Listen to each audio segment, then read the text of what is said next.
એ ભાજપની ટોળકી ગુજરાતને એવું અવળું સમજાવે છે કે મુસલમાનો તમારી જમીન લઈ જશે, વકફ બોર્ડ વાળા તમારી જમીન લઈ જશે. કોઈની જમીન લઈ જ ન જવું જોઈએ. આપણે એમાં એગ્રી છે, કોઈની જમીન લેવાનો કોઈને હક નથી. પણ ગુજરાતની 12 લાખ એકર ગૌચરની જમીન ભાજપના ખૂંટિયાઓ ચડી ગયા છે. એને કોણ છોડાવશે કબજો એનો?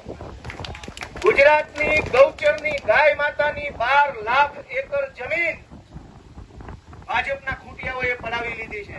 મકાનો બનાવી દીધા, ફાર્મ હાઉસ બનાવી દીધા, ફેક્ટરીઓ બની ગઈ.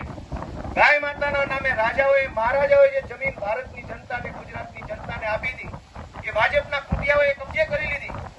વિશ્વામિત્રી જેવી પવિત્ર નદીની અંદર ભાજપના લોકોએ બાંધકામ કરી નાખી, નદી પચાવી પાડી. એ નદી પચાવી પાડી એની સામેનો કોઈ ઈમેલ હોય તો ભાજપ વાળા મોકલજો. મારે ઈમેલ કરવો છે કે વિશ્વામિત્રીમાં દબાણ કરવા વાળાના દબાણ દૂર કરાવો. વિશ્વામિત્રી નદી પચાવી પાડી, એનો કોઈ ઈમેલ કરવાની વ્યવસ્થા હોય તો ભાજપ વાળા આપે આપણને. 12 લાખ એકર ગુજરાતની ગૌચરની જમીન જે ભાજપના ખૂંટિયાઓ ખાઈ ગયા છે એનો કોઈ ઈમેલ હોય તો અમને આપજો. અમારે ઈ જમીન છોડાવવાની થાય છે. અમારી ગાય માતાની જમીન અમારે છોડાવવી છે. કોઈ ઈમેલ હોય તો કહેજો, મારે મોકલવો છે. લોકસભાની અંદર ભાજપની સ્પષ્ટ બહુમતી, રાજ્યસભામાં સ્પષ્ટ બહુમતી, દેશના અનેક રાજ્યોમાં ભાજપની સ્પષ્ટ બહુમતી, અને છતાં ઈમેલના નામે ગુજરાતની ભોળી જનતાને છેતરવા નીકળ્યા છે. દોસ્તો, સહેજ આપણી આંખો ખુલી છે, એને બંધ કરાવવાના ધંધા ચાલુ કર્યા છે. ગુજરાતની જમીનની ઉપર કોને કબજો કર્યો? કરોડો જમીન માફિયાઓ કોણ છે? ખેડૂતોની જમીન પચાવી લેવાનો કાળો પરિપત્ર આજે જ ગુજરાતની વિધાનસભામાં ગુજરાતની ભાજપની સરકારે આજે 14 સપ્ટેમ્બર આજે એક પરિપત્ર ગુજરાતની સરકારે જાહેર કર્યો છે કે ખેતીની જમીન બિનખેતી કરાવવી હોય તો હવે પછી 1995 પછીનો રેકોર્ડ ધ્યાને લેવામાં આવશે. યાદ રાખજો, વકફ વાળા જમીન પડાવી જાય કે ન પડાવી જાય, પણ આ ભાજપના ચોર ચપાટાઓ અને લુખાઓ તમારી જમીન કેવી રીતે પડાવી જશે એનો કાળો પરિપત્ર આજે ગુજરાતની સરકારે જાહેર કર્યો છે. શું જાહેર કર્યું?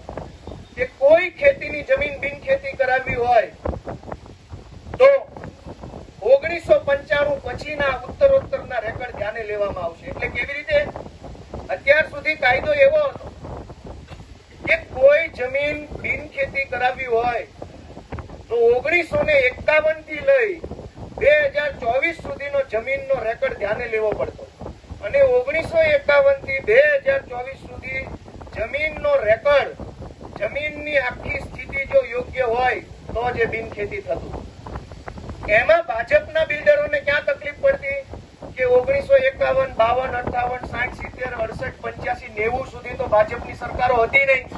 એટલે કલેક્ટરો, મામલતદારો આને સેટિંગ થયું ન હોય, એટલે જમીનના રેકોર્ડ છે એ બધા ક્લીન હતા, ચોખ્ખા હતા, એમાં છેડછાડ થઈ શકે એમ નહોતી. એટલે ઘણી એવી જમીનો બિલ્ડરોએ પચાવી પાડી છે, પણ કાયદેસર રીતે એ બિનખેતી થતી નહોતી. બિનખેતી થાય નહીં એટલે ગેરકાયદેસરનું બિલ્ડિંગ બને નહીં, બિલ્ડિંગ બને નહીં તો ભાજપના માફિયાઓ માલ કમાય નહીં.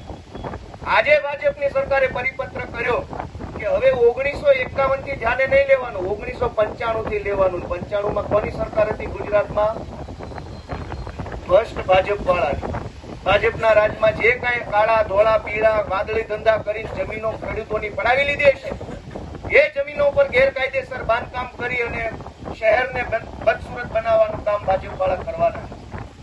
ગુજરાતમાં કે ભારતમાં કોઈ ધર્મનો માણસ બીજા ધર્મના માણસની કે કોઈ જ્ઞાતિનો માણસ બીજી જ્ઞાતિના માણસની જમીન પચાવી જાય તો એમાં ગોપાલભાઈ ઇટાલિયા અને આમ આદમી પાર્ટીનો સજ્જડ વિરોધ છે, કડક વિરોધ છે, બરાબરનો વિરોધ છે.